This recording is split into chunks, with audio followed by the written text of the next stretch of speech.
One of the primary whys of any business needs to be to serve your customers.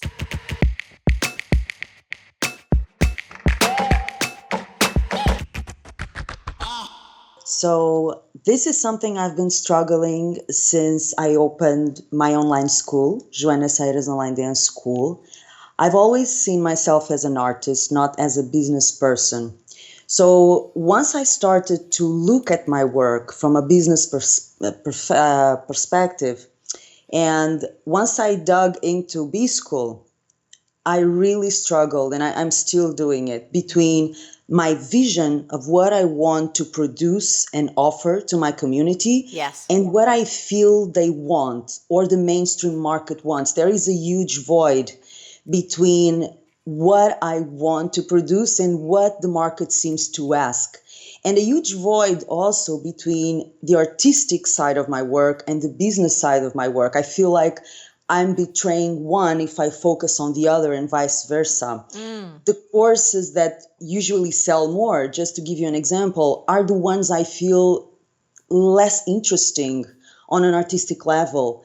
And I really cannot find that sweet spot between what I feel is the most interesting, artistically speaking, and in terms of the value it will add to my clients, to my students, and what they seem to be interested in. Okay, this is great. This is really juicy. So I'm curious why you started your business. Okay, there are many reasons. So I've lived in Egypt for a long time. I started my career in Egypt as a dancer. And once the question of opening my own school came, I felt it had to be online because I'm a gypsy at heart. So I travel a lot and I couldn't see myself committed to a physical space where I would have my school. So this was the first reason why I thought about teaching everything that I've learned in almost 10 years of career in Egypt, which was a lot. Yes. There's so much to share. And I really wanted to find a format that could pass on the experience of the culture, the dance, the music, everything that I gathered in such a profound way, but in a format that allowed me freedom to travel and to reach as much people as possible. Okay, great. Those are all beautiful answers. So, the one thing though that I loved that you shared was that you wanted to share your dance and your culture with as many people as possible. Yeah? Yes. Yeah. So I think where some of the challenge is coming from for you is that as an artist, there are certain things that you want to do that are exciting to you, right? That are going to fulfill your creativity, that are going to fulfill that desire that you have to push boundaries and to explore new areas and to find that passion and that juice that comes from doing really new and innovative things. Yeah? Exactly. Okay. So that is a lot for your enjoyment. That is a lot for you to keep developing as an artist. That is a lot for you to keep kind of exploring your craft and for merging new things into it. But you have to understand one of the primary whys of any business needs to be to serve your customers and to delight and joy in what they want and need, not necessarily what's gonna make you as an artist feel super fulfilled. Now, by the way, it's not that you can't have both, but I don't want you to collapse two things and try and satisfy all of your desires and needs in one place. It's a little like going to your significant other and wanting your significant other to be your best friend and your lover and your counselor and your business partner and all of these things. It's like you're going to one kind of source to get everything, and that's a really unhealthy model. So if your folks are wanting, you were telling me that the courses that sell the most are not necessarily the ones that you're excited about. I would invite you to relook at this from a fresh perspective and to say, well, what is it about sharing my culture and dance with this group of people? How can I find joy in helping them achieve the goals that they most want to achieve? So it's coming from the position of being a servant. Does that make sense? It does, but there is one particular very interesting and tricky aspect to my area. Okay. Egyptian dance is a niche, and it is on the mainstream level seen as a basic, not very sophisticated dance where people don't have great expectations. So most of the students come to this dance with little knowledge about it and very low expectations. They just want like an exotic workout. Okay. Having come from Egypt and having gathered so much information on the real art and the potential for growth and creativity and self discovery and empowerment, I feel that, you know, again, there is this huge void between their expectations, which do not dignify them and do not dignify the art, and the amount of value I know resides in the dance that they don't know about. And I just, I just want to bring value to their life on a level that they don't even expect because they don't know it exists Sure. until now. Sure. I totally understand that, but you have to get that in business, we need to meet people where they're at. And then it will become your challenge as an artist, as a teacher, and as a businesswoman that once you meet someone where they're at, right? And they get interested in this particular art form, that you help them achieve the results that they want to achieve. And then you say, I bet you didn't know there's this whole other world. There's all of this depth. There's all of these beautiful places that I'm going to take you next. So part of your job is to actually elevate their ambition. So you can do that, but you don't want to leave it in that place, but you have to be that bridge builder.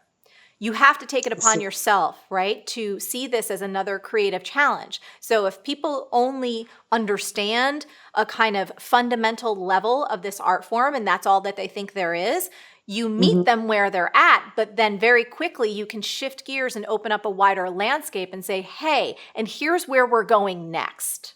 Here's what I can show you. Here's the value to you. Here's how it's going to benefit and create so much more depth in your practice, and all of the benefits that perhaps you've already identified in terms of someone going deeper and learning all about the different layers and the complexities and some of the more advanced moves. And so that's your job to create that interest and desire. But what I want you to do and what I'm going to invite you to do is to lose the frustration about the gap. Right?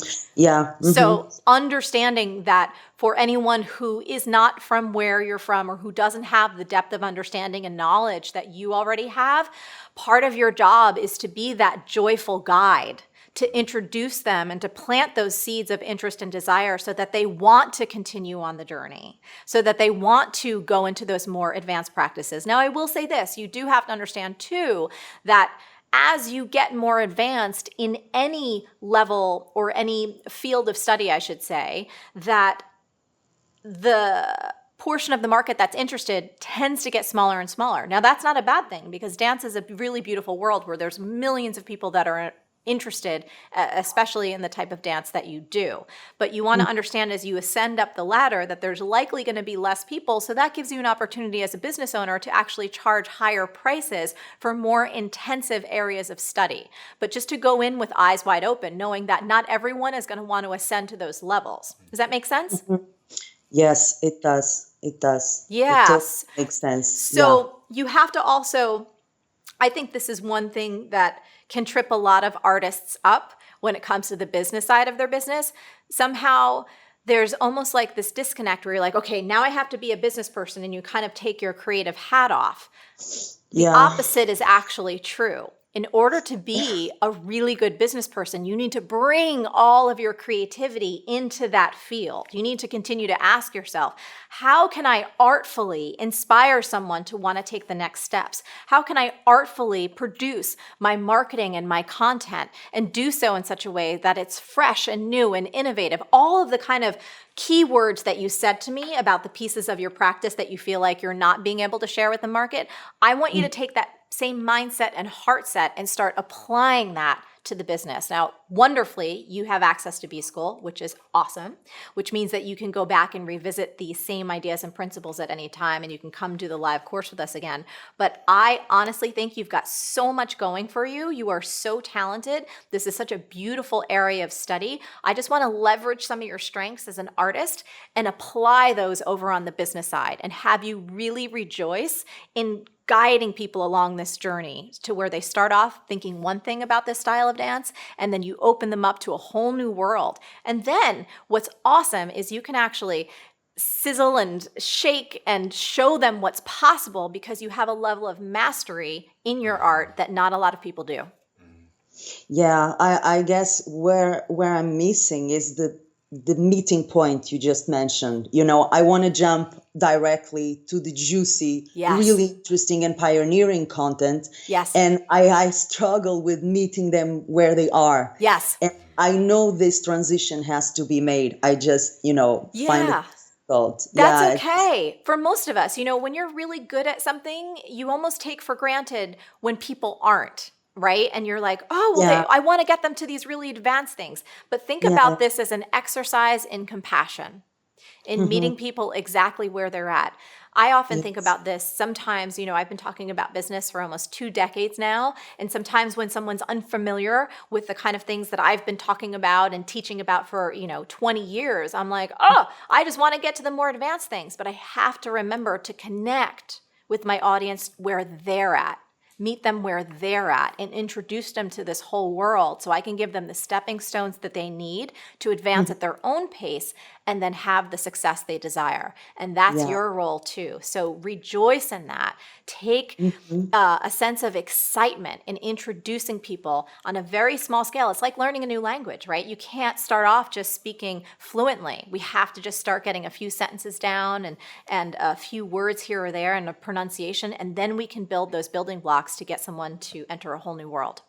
Yes. Somehow it's like also building the transition between a self-centered attitude, which is the attitude of the artist that I've had for so long, Yes.